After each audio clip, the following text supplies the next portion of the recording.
Most people are taught that every dollar earned requires an hour of labor, creating a direct, unbreakable link between income and the clock. Decoupling hours from revenue requires a system that functions independently of your physical presence. But if you look for advice online, passive income is sold as one giant identical monolith. You get the exact same generic advice, whether you are a broke college student or a retired executive looking to park cash. It makes absolutely no sense to compare a $0 digital side hustle designing t-shirts to buying a $1.5 million commercial real estate property. They require entirely different strategies and resources. This chart shows how to properly evaluate these options. The vertical axis measures ongoing maintenance effort, exactly how much physical time and attention the business will demand from you every single week. On the horizontal axis, we plot the sheer scale of upfront cash required to enter the game, stretching from $0 all the way past $1.5 million. When we map the 6 major business models people actually use to escape the hourly grind, you can see how wildly different these paths are. They scatter from low cash sweat equity on the bottom left to massive capital and total silence on the top right. Securing systemized income is not about picking the objectively best model. Your path strictly depends on what you have the most of right now. Is it your time, your personal hustle, or your available capital? We start at the bottom left with the bootstrapper tier. If your bank account sits between $0 and $5,000, you can't buy assets. You have to build them using pure digital leverage and your own sweat equity. Your first option here is print on demand. You upload designs to a platform, and they print, pack, and ship the product only when a customer places an order. It costs almost zero capital to start, but you have to spend hours researching hyper-specific subcultures to find a winning angle. If you hit the right audience, you walk away with 70 to 90% profit margins, and you take on zero risk of holding unsold inventory in a warehouse. The trade-off is severe. Because the entry cost is zero, the market is saturated. You will be forced to relentlessly test dozens of designs just to cut through the noise and find a paying audience. The second model in this tier is digital courses. You condense specialized knowledge you already have, or use AI to research and structure existing data into a downloadable digital asset. Looking at this matrix, you can see how these two inputs compare. Print on demand demands continuous design testing, while digital courses require a massive upfront effort to structure the knowledge. But notice the massive upside for courses: infinite scalability. Because it's a digital file, your marginal cost of production is exactly zero for every new unit you sell. This matrix row highlights the necessity of hyper-niche targeting, as generic courses for broad audiences fail to convert. Success depends entirely on solving a pinpointed pain point for a specific group of people. Ultimately, the bootstrapper tier protects your bank account. In exchange for that low financial risk, it forces you to pay with intense, highly targeted creative effort. Moving up the scale, we hit the arbitrage tier. This is for people with modest savings who are ready to step away from the screen and negotiate deals in the physical world.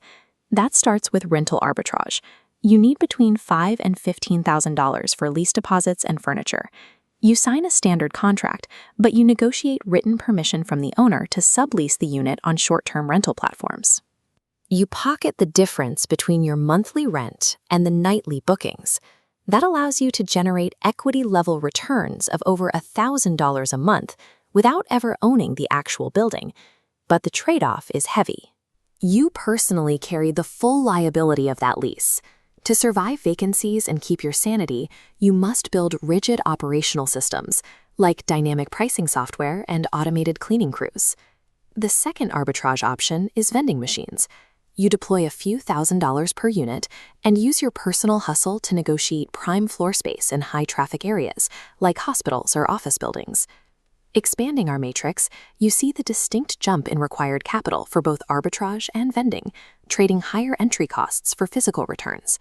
A properly placed vending machine yields a very quiet, reliable $300 to $600 a month. The grim reality is that one machine is just a hobby. To turn this into a real business, you have to scale to 5 or 10 units and commit yourself to physical, weekly restocking routes. The arbitrage or tier generates real cash flow, but it requires you to build foolproof operational systems. Without them, your passive income project will quickly devour all your free time. At the extreme far right of the board sits the capital allocator tier. This is where massive upfront wealth completely replaces the need for personal hustle and digital marketing. Look at laundromats. These are heavy commercial infrastructure plays, demanding anywhere from $200,000 to $600,000 in initial capital just to open the doors. The payoff for that price tag is indestructible demand. Clothes always get dirty, regardless of the economy. And today, you manage the cash flow through remote monitoring apps, rather than standing in the store to break dollar bills.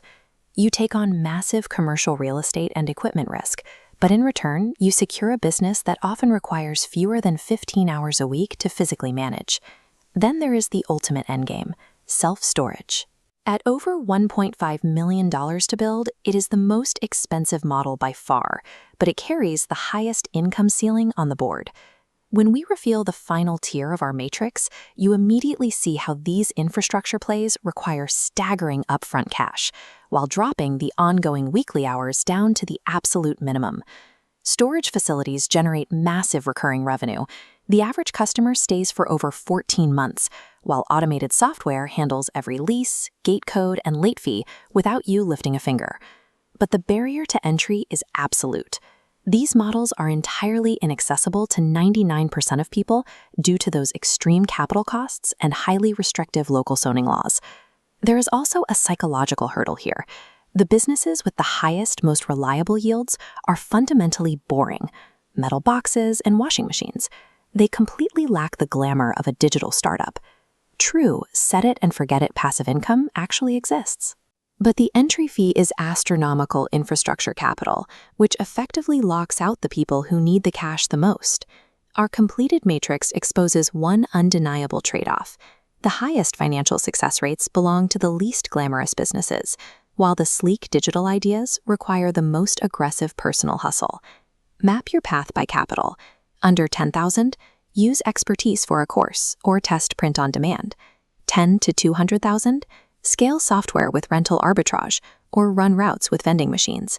Over $200,000, choose laundromats for high traffic or storage for lowest maintenance. The fastest way to fail is to mismatch your current resources with the wrong tier. If you attempt rental arbitrage without the cash buffer to survive a bad month of vacancy, the liability will crush you. None of these models are truly passive on day one.